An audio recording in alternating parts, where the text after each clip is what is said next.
très profond. J'ai intitulé ça « Les 1000 holocaustes et les 1000 femmes de Salomon ». Les 1000 holocaustes et les 1000 femmes de Salomon. Voilà quelqu'un qui avait toute la sagesse du trône. Il avait toute la richesse que personne n'a jamais eue. Comment Salomon est devenu puissant, roi, terrible?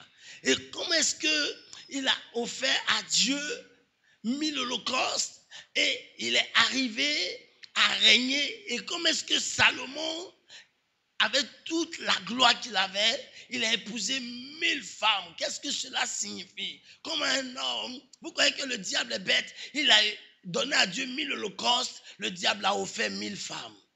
Suivez-moi bien, les choses qui vont se passer ici ce matin, c'est la délivrance des hommes de Dieu.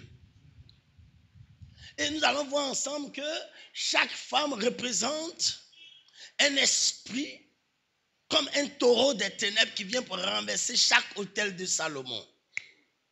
Et ces 1000 femmes ont réussi à renverser les 1000 holocaustes qu'il avait donnés à Dieu. Quel acte prophétique n'a pas été fait dans ce pays? Dieu a montré à ses serviteurs dans ce pays qu'il n'est pas avec nous.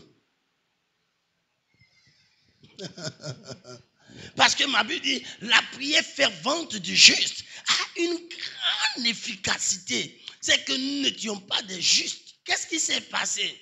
Élie, lui seul, le seul prophète Élie, il dit, il ne pleuvra pas sinon à ma parole.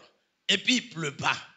Quand le temps de la pluie doit décider, quand Dieu voulait envoyer la pluie sur la terre, vous savez ce qu'il a dit sur la terre de Samarie? Il dit à Élie, va en Samarie et je ferai tomber la pluie. Dieu ne peut pas se permettre, écoutez-moi bien, parce qu'il est Dieu d'envoyer la pluie. Il n'a pas le droit. Il faut qu'Élie descende d'abord à Samarie. Il dit, va d'abord, parce que je ne peux rien faire. C'est toi seul qui peux les aider.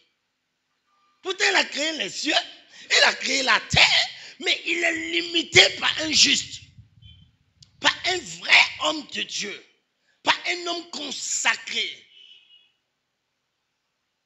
Il dit, va à Samarie, je ferai tomber la pluie. C'est-à-dire, ne va pas à Samarie, ils mourront de soif.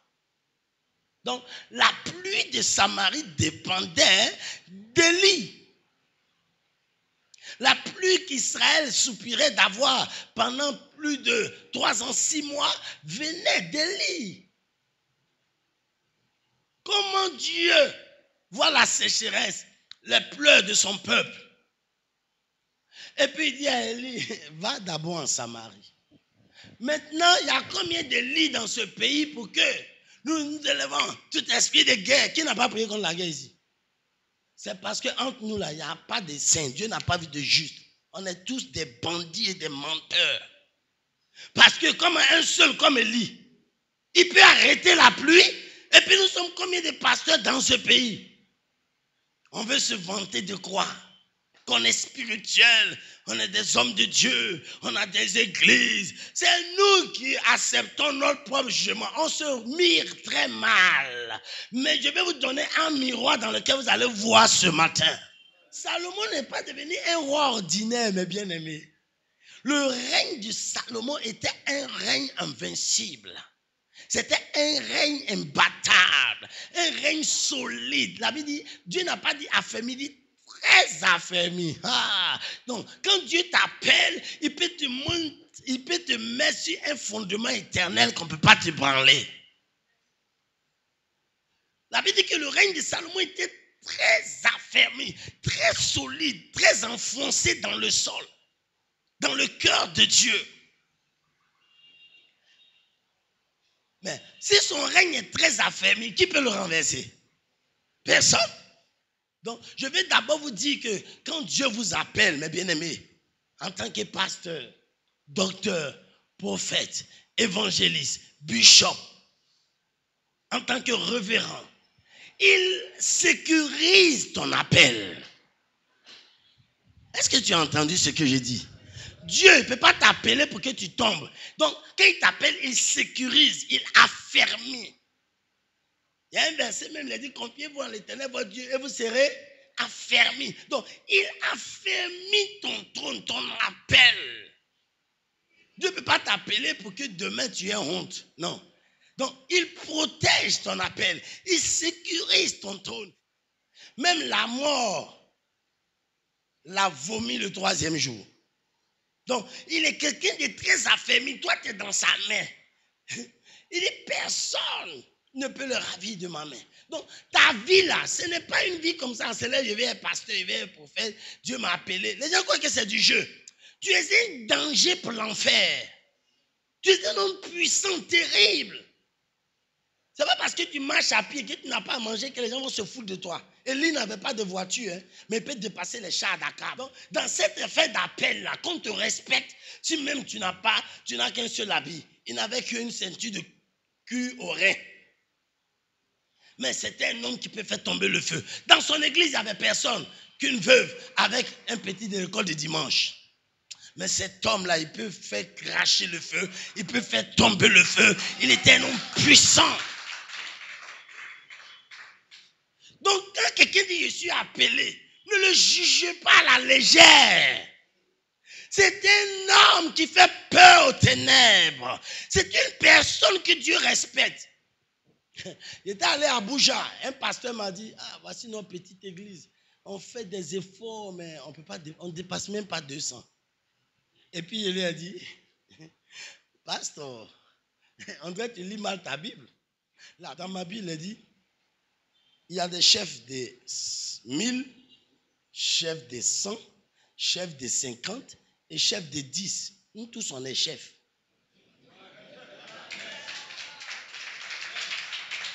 Donc, il lui a dit, il ne faut pas parce qu'un pasteur a une petite cellule que tu le méprises. C'est un chef. Il est chef de 2 personnes qui viennent prier chez lui. Respecte-le, arrête ta foule, on s'en fout de ça. Quand quelqu'un est appelé par Dieu, et qu'il y a 2 personnes qui l'écoutent, c'est un chef.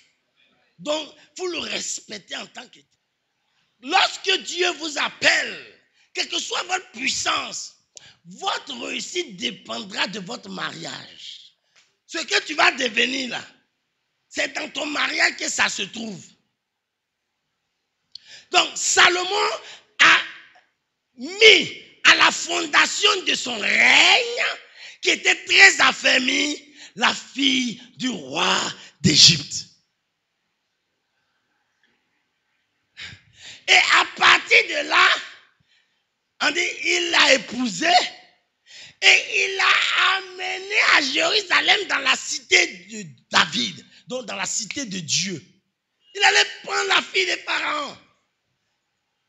Tout à l'heure, vous donnez les détails, vous serez surpris. Peut-être vous avez lu, vous n'avez pas fait attention. Moi, je vous donner ça. Quand nous avons eu le temps de prêcher contre le péché, on ne s'est pas vite armé. On ne s'est pas bien préparé. Le péché, l'adultère, ce n'est pas parce que les autres prêchent. Il faut bien t'armer avant de commencer. Sinon, de toute façon, ça te balaye. Tu verras qu'il y a mis sucre dans papaye. C'est-à-dire, il ne faut pas te lever comme ça, commencer à condamner le péché. Sans que tu sois bien embarqué. Je vous ai dit qu'il y avait le pétrole dans les reins d'Abraham quand il a couché avec Agar. Il a donné ça. Maintenant, le fils de la promesse n'a pas de pétrole. Tu vas avec quelqu'un, tu lui donnes ta richesse. Les femmes aussi, tu peux donner ton bonheur à quelqu'un. Hein? Celui qui trouve une femme a trouvé quoi? Maintenant, tu allais coucher avec quelqu'un qui a pris ton bonheur, ton étoile est partie. Et te voilà. Demandez aux filles prodiges si le Seigneur l'a béni. Quand tu prends l'argent de Dieu, on dit il gaspillait ça, elle est prostituée. Pourquoi ce n'est pas avec ses amis? Elle est prostituée. C'est-à-dire que quand Dieu veut te bénir, c'est les femmes qui t'attendent. Et si tu ne veux pas, il y a des femmes même qui viendront te proposer. Quand tu as une grande destinée, le diable t'enverra les autels pour renverser ta destinée. Il va éteindre ta vie. Il va détruire ton histoire. Ça ne reste pas comme ça. Salomon a bâti 1000 holocaustes. On lui a envoyé des femmes pour renverser sa vie. Un pasteur qui n'a pas eu ce problème n'a qu'à rendre gloire à Dieu. Mais il n'a qu'à vraiment bien se préparer. C'est que tu n'es pas plus... La Bible même l'appelle le malin. Toi, tu n'es pas plus intelligent que Satan. Il est très malin. Avec sa sagesse, il a corrompu le tiers des étoiles de Dieu. Il ne faut pas jouer à lui. Ce n'est pas ton camarade. Quelqu'un qui a convaincu les anges de le suivre parce qu'ils vont frapper Dieu. C'est ton camarade. Oh, regardez dans votre Bible, il se déplace rarement. Il s'est déplacé au temps d'Adam. Il s'est déplacé, la Bible dit, pour utiliser David à faire le recensement. Il s'est déplacé dans le cas de Job. Il s'est déplacé le jour de la tentation. Satan se respecte trop pour se déplacer. C'est ces petits-là, il envoie et puis nous on fait des bêtises. Quand lui-même il vient, il faut la grâce de Dieu. Tout ce qu'on dit, sirène des autres, ça, ce n'est pas Satan. Ça, c'est les bébés de Satan là qui nous récupèrent dans le couloir après les messages là. Et le diable sait qu'il ne peut rien faire. La Bible dit alors, je frapperai le berger. Et je pourrai alors détruire tout le troupeau, toute la vision, tout le travail. Quand Dieu commence à vous élever, elles viendront. Elles s'arrêteront devant vous. Parce qu'elle doit arracher tes yeux, comme on a arraché la vision de Samson, afin que son appel s'arrête là. Vous savez, il a dit, et que je tire vengeance pour mes 2 yeux. C'est tout. C'est-à-dire, il a perdu la vision de Dieu. Le diable t'arrête ta vision et dit, maintenant va tourner la meule. Comment tu peux servir Dieu sans vision? Comment on peut t'appeler papa et puis tu couches avec tes propres chrétiens? C'est de l'inceste spirituel. Tu es pire que l'autre. Il n'avait pas le Saint-Esprit. Il ne parlait pas en langue. Le sang de Jésus ne l'a jamais lavé. Donc, on peut l'excuser d'avoir couché avec ses propres filles parce qu'elles lui ont donné du vin. Toi, on ne te donne même pas coca. Vous dites c'était gazeux. Tes yeux sont ouverts, monsieur le pasteur. Serviteur de Dieu, tes yeux sont ouverts, tu n'as pas bu. Ça ne t'a pas surpris. On dit, elles ont endormi leur père. Toi, on ne t'a même pas endormi. Tu es éveillé même. Pour respect pour l'agneau qui t'a appelé, arrête tes bêtises. Arrête tes impuretés. La Bible dit, il n'y a rien de caché qui ne sera révélé. Tout ce que tu fais, un jour ça sortit.